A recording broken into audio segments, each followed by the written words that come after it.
छत्तीसगढ़िया बाबूजी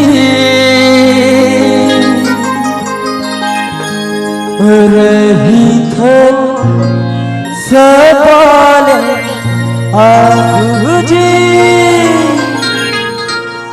आगे के पता है ना भैया हो काय बोलता मैं लहुट लहुट के जन देख रे टूरी हपट के गिर जाबे रे। अरे लहुट लहुट के जन देख रे टूरी हपट के गिर जाबे रे। छत्तीसगढ़िया के लुक ऐसन है हाँ अटैक में मर जाबे।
आगे काय भाई तबे बार आगे काय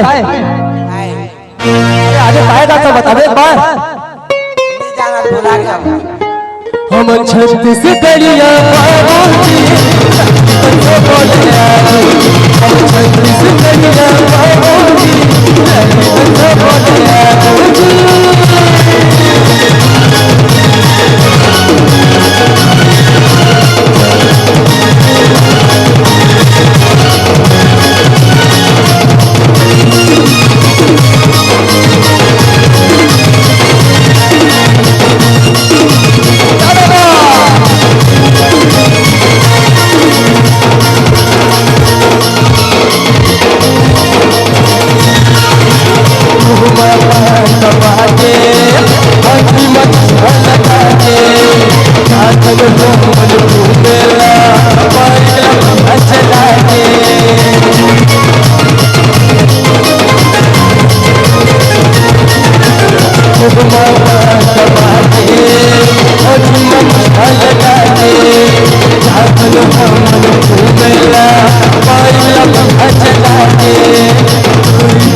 घर वाली बना के छोड़ दो मतलब है देखा तो और भाई लगा है पंचायती पर घर वाली पे देखा तो मैं सीधा सीधा है घर वाली बना ले भाई बना ले हम छत्तीसगढ़िया बाबूजी